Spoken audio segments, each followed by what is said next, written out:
नमस्कार साथियों, हमारे YouTube चैनल तैयारी 24x7 में आपका स्वागत है।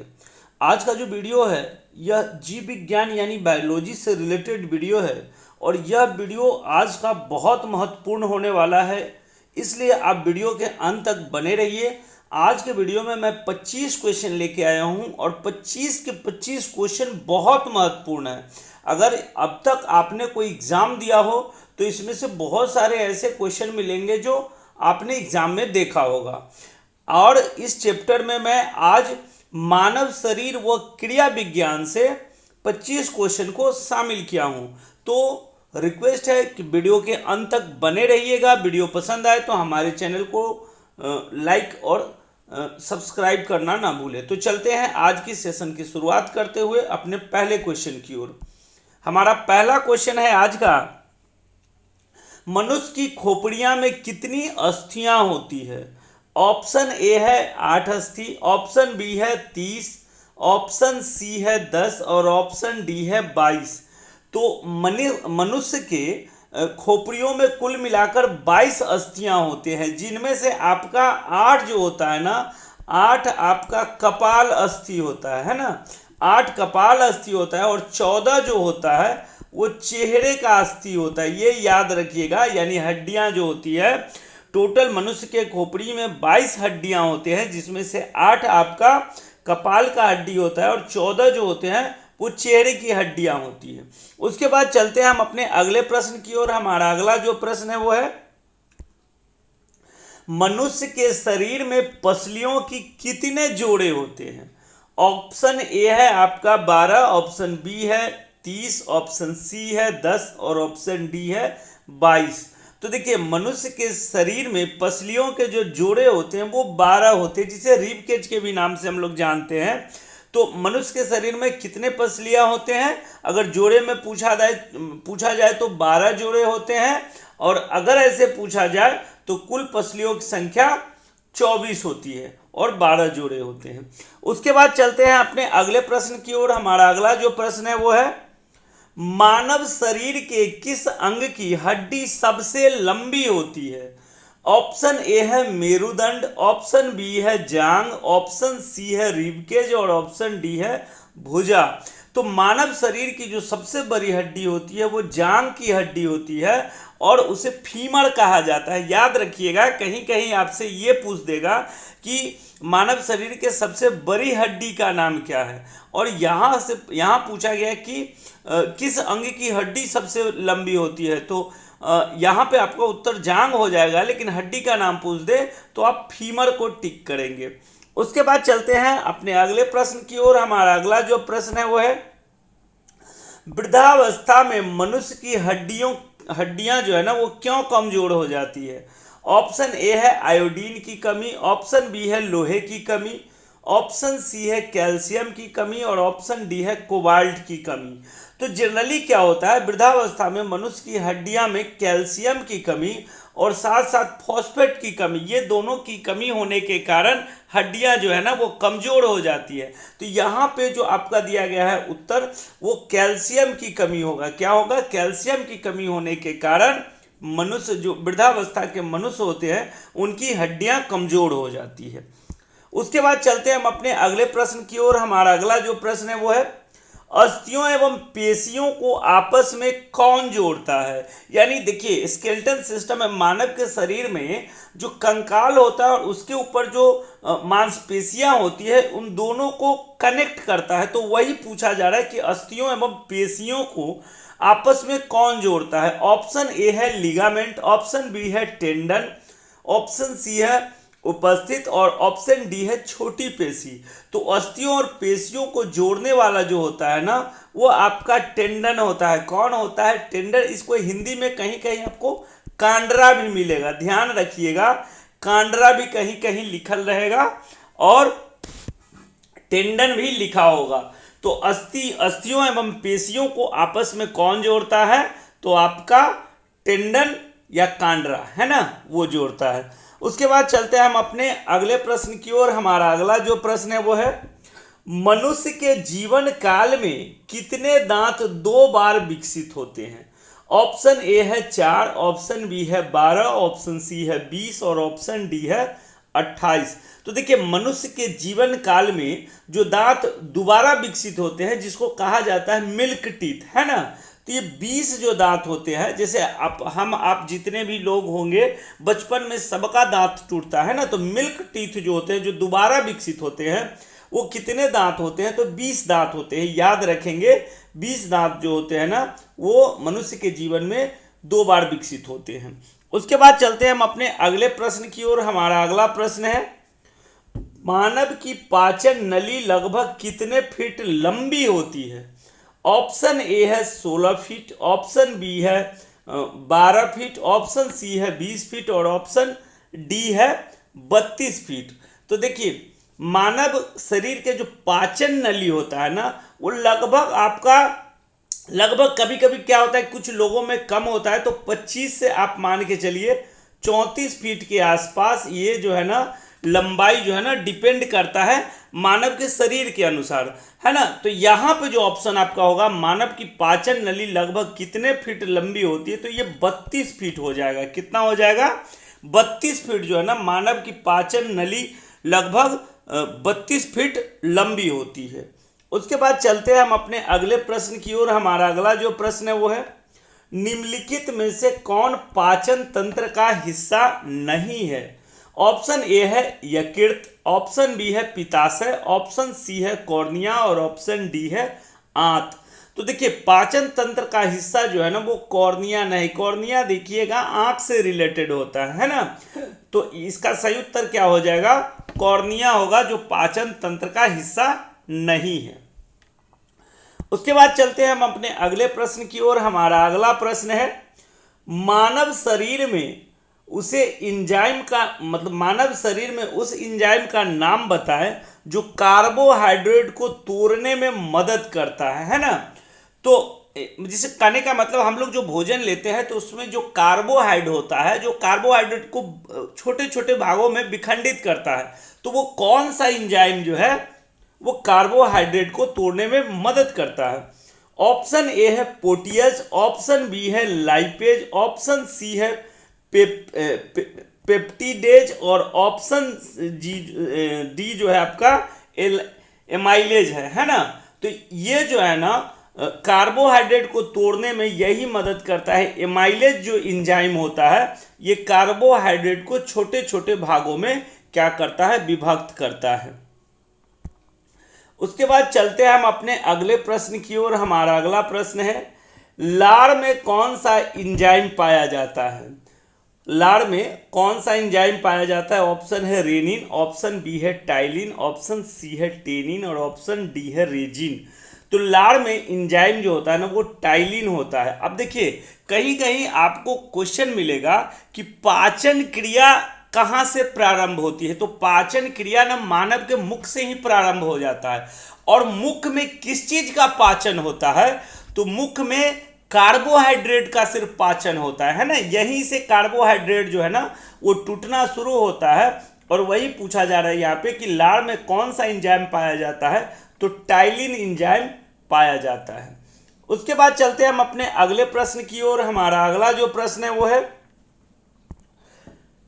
मनुष्य के मुख गुहा यानी ओरल कैविटी में निम्नलिखित में से किसका पाचन प्रारंभ होता है। देखिए अभी यही चीज को मैंने समझाया, प्रोटीन, वसा, कार्बोहाइड्रेट और विटामिन, है ना। तो मनुष्य के मुख गुहा में यानी ओरल कैविटी में किसका पाचन शुरू होता है, तो कार्बोहाइड्रेट का शुरू होता है। अभी पिछले क्वेश्चन में मैं बताया हूं कि लार में टाइलिन पाया जाता है और मुख से जो पाचन क्रिया शुरू होता है तो सबसे पहले किसका, तो कार्बोहाइड्रेट का पाचन मुख से ही शुरू हो जाता है। उसके बाद चलते हैं हम अपने अगले प्रश्न की ओर। हमारा अगला जो प्रश्न है वो है मानव शरीर में भोजन का रक्त द्वारा अवशोषण कहाँ सर्वाधिक होता है ना। ऑप्शन ए है आपका यकृत, ऑप्शन बी है अमाशय, ऑप्शन सी है छोटी आंत और ऑप्शन डी है बड़ी आंत। तो मानव शरीर में भोजन का रक्त द्वारा अवशोषण जो होता है वो स्मॉल इंटेस्टाइन से होता है यानी छोटी आंत से ही होता है। उसके बाद चलते हैं हम अपने अगले प्रश्न की ओर। हमारा अगला जो प्रश्न है वो है मानव शरीर में प्रोटीन का पाचन निम्नलिखित में से किस अंग में प्रारंभ होता है? ऑप्शन ए है यकृत, ऑप्शन बी है अमाशय, ऑप्शन सी है छोटी आंत और ऑप्शन डी है बड़ी आंत। तो देखिए प्रोटीन का पाचन जो होता है ना वो अमाशय यानी स्टमक से ही क्या है, प्रोटीन का पाचन क्रिया प्रारंभ हो जाता है, क्योंकि यहाँ पे एक पेप्सिन एंजाइम होता है। कौन सा एंजाइम होता है? याद रखिएगा, पेप्सिन एंजाइम होता है, जिसके कारण क्या होता है, प्रोटीन जो है ना ये भी छोटे छोटे भागों में टूटकर पचना शुरू होता है। तो कहाँ से पचना शुरू होता है? प्रोटीन का पाचन कहाँ शुरू होता है? तो ये आपका अमाशय में या पेट में या स्टमक में बोल सकते हैं। उसके बाद चलते हैं हम अपने अगले प्रश्न की ओर। हमारा अगला प्रश्न है, निम्नलिखित में से कौन प्रोटीन पाचक एंजाइम के रूप में जाना जाता है? ऑप्शन ए है लाइपेज, ऑप्शन बी है कोलेजन, ऑप्शन सी है पेप्सिन और ऑप्शन डी है एमाइलेज। तो देखिए अभी पिछले क्वेश्चन में ही मैंने बताया कि प्रोटीन पाचक एंजाइम जो है ना वो पेप्सिन है ना, यहाँ पे पेप्सिन एंजाइम के कारण प्रोटीन का जो है पाचन प्रक्रिया कहाँ, तो आपका स्टमक में शुरू हो जाता है। इसका सही उत्तर क्या हो जाएगा? पेप्सिन हो जाएगा। उसके बाद चलते हैं अगले प्रश्न की ओर। हमारा अगला जो प्रश्न है वो है, पाचन क्रिया में प्रोटीन निम्न में से किस पदार्थ में बदल जाते हैं? देखिए यह क्वेश्चन मैं देखा हूं अब तक कई एग्जाम में पूछा जा चुका है ना। जैसे आपका हर चीज जो है ना आप देखे होंगे, कार्बोहाइड्रेट जब पाचन प्रक्रिया उसका समाप्त होता है तो वो भी बदलता है, आपका फैट भी बदल जाता है, प्रोटीन भी बदल जाता है। तो यहाँ यही क्वेश्चन पूछा गया है कि प्रोटीन निम्न में से किस पदार्थ में बदल जाते हैं? ऑप्शन ए है वसा, ऑप्शन बी है ग्लूकोज, ऑप्शन सी है एमिनो एसिड और ऑप्शन डी है शर्करा। तो प्रोटीन जो है ना वो पाचन क्रिया के बाद एमिनो एसिड में बदल जाते हैं। किस में बदल जाते हैं? एमिनो एसिड में बदलते हैं। और यह क्वेश्चन अब तक मैं बता रहा हूं कई बार एग्जाम में देखा हूं। उसके बाद चलते हैं अपने अगले प्रश्न की ओर। हमारा अगला जो प्रश्न है वो है, पित्त निम्न में से किसके द्वारा पैदा किया जाता है ना? ऑप्शन ए है यकृत, ऑप्शन बी है अमाशय, ऑप्शन सी है अग्नाशय और ऑप्शन डी है ग्रहणी, है ना। तो पित्त जो होता है ना, पित्त जो होता है वो यकृत यानी लीवर के द्वारा जो होता है ना, लीवर के द्वारा पित्त जो है ना वो पैदा होता है, ध्यान में रहे। और लीवर मानव के शरीर में ये बहुत इंपॉर्टेंट ऑर्गन है। ऐसे तो मानव शरीर में सारे के सारे ऑर्गन इंपॉर्टेंट ही हैं, लेकिन लीवर को थोड़ा हम ऊपर की श्रेणी में रख सकते हैं। उसके बाद चलते हैं हम अपने अगले प्रश्न की ओर। हमारा अगला प्रश्न है, मानव शरीर में किस अंग को शरीर का रासायनिक कारखाना कहा जाता है? देखिए इसको केमिकल फैक्ट्री भी कहा जाता है। मानव शरीर में किस अंग को शरीर का केमिकल फैक्ट्री या रासायनिक कारखाना कहा जाता है? ऑप्शन ए है यकृत, ऑप्शन बी है अमाशय, ऑप्शन सी है अग्नाशय और ऑप्शन डी है ग्रहणी, है ना। तो मानव शरीर में जो केमिकल फैक्ट्री कहा जाता है वो कहा जाता है आपका यकृत को कहा जाता है। यकृत को क्यों कहा जाता है? तो अभी आपने पिछले क्वेश्चन में देखा कि जो पित्त जो है ना, पित्त का निर्माण कहाँ होता है? तो लीवर में होता है। और देखिए ये जो होता है ना यकृत जो होता है ये भोजन पचाने के लिए एंजाइम देता है। उसके बाद जो विषैले पदार्थ है ना उसको भी ये निष्क्रिय करते हैं, हार्मोन बनाता है। इसलिए इसको क्या कहा जाता है? केमिकल फैक्ट्री जो है ना, यह मानव शरीर का केमिकल फैक्ट्री यकृत को ही कहा जाता है। और मैंने पिछले क्वेश्चन में आपको बताया कि मानव के शरीर का ये लीवर जो है ना, लीवर ये बहुत इंपॉर्टेंट ऑर्गन है। उसके बाद चलते हैं हम अपने अगले प्रश्न की ओर। हमारा अगला जो प्रश्न है वो है, मानव का हृदय कितने चेंबर का बना होता है?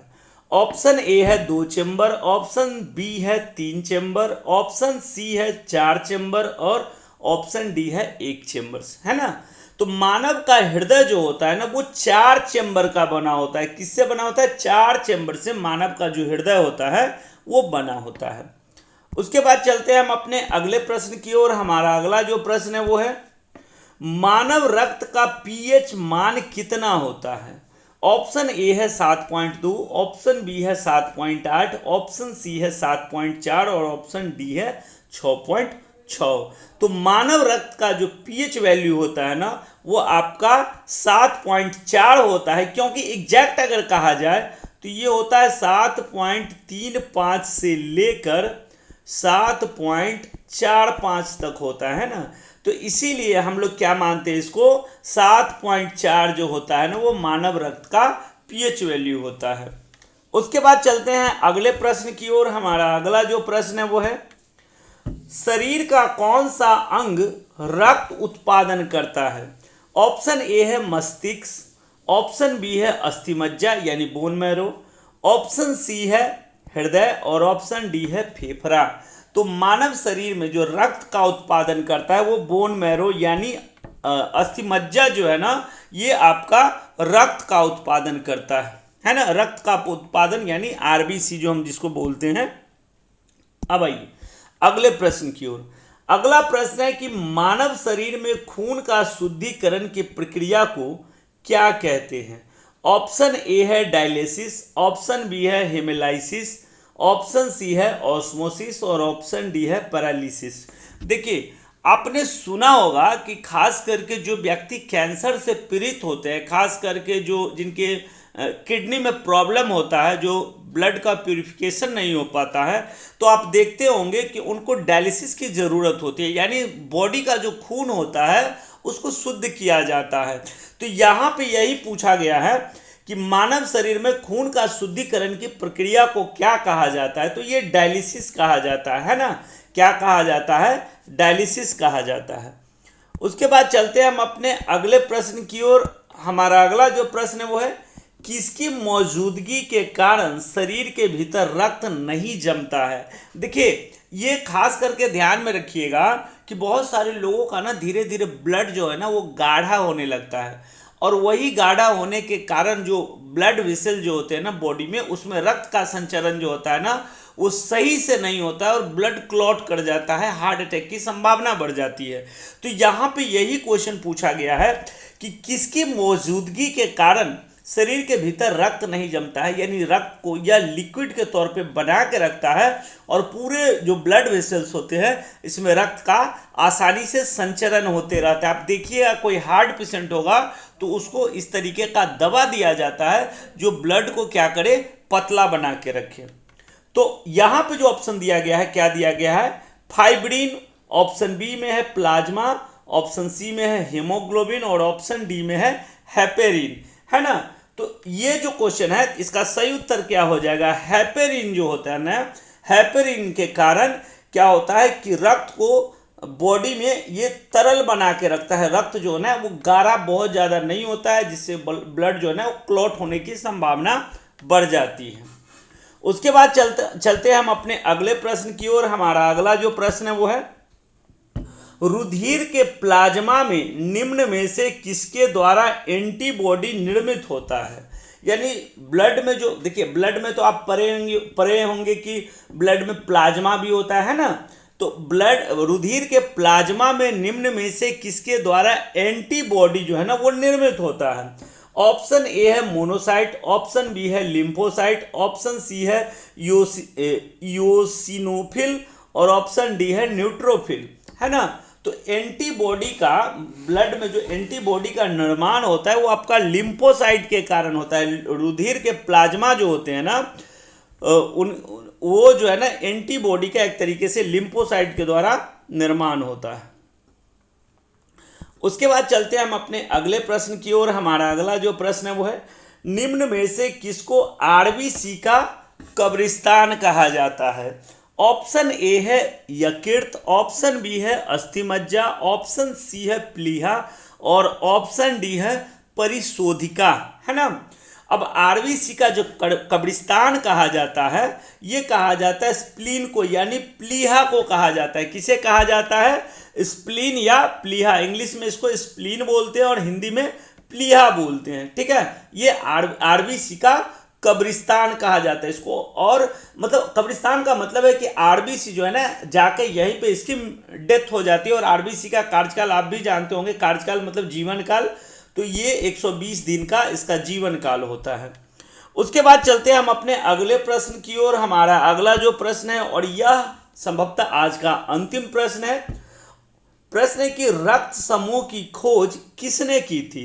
यानी देखिए, आदमी के शरीर में दिखने में तो लगता है कि ब्लड एक ही है ना, रेड कलर का दिखता है, लेकिन उसमें भी ना ग्रुप बटा होता है, जो आपने पढ़ा होगा ए बी, इसमें पॉजिटिव निगेटिव जो होता है आरएच फैक्टर, उसके बाद बी, उसके बाद ए बी, और ए आपका ओ, है ना। तो रक्त समूह की खोज जो है ना वो किसने की थी, तो ये किया था किसने, ऑप्शन ए है लैडिस्टीनर, ऑप्शन बी है लिवाइन, ऑप्शन सी है वियनर, और ऑप्शन डी है ल्यूवेनहॉक। तो रक्त समूह की खोज कार्ल लैडिस्टीनर ने किया था। कौन किया था, कार्ल लैडिस्टीनर ने रक्त समूह की खोज की थी। तो ये था हमारा आज का 25 क्वेश्चन। 25 के 25 क्वेश्चन जो थे ना बहुत महत्वपूर्ण थे, और साथ साथ आप इस 25 को ध्यान में रखिए, क्योंकि अभी जो खास करके अभी जो एग्ज़ाम होने वाले हैं, खास करके आपका बीएससी सीजीएल का, जो बीएसएससी का सीजीएल का एग्ज़ाम होने वाला है, उसके बाद बीपीएससी का जो एग्ज़ाम होने वाला है, टीआरई 4 का भी होने वाला है, स्टेट का होने वाला है, और उसके बाद एईडीओ का भी होने वाला है। तो इसको ध्यान में रखते हुए आप क्वेश्चन को ज़रूर देखिएगा। वीडियो पसंद आए तो हमारे चैनल को सब्सक्राइब जरूर कीजिएगा, साथ साथ लाइक बटन भी ज़रूर दबा दीजिएगा। इसके लिए मैं आपका शुक्रगुजार रहूँगा। तब तक के लिए स्वस्थ रहिए, मस्त रहिए, पढ़ते रहिए। जय हिंद।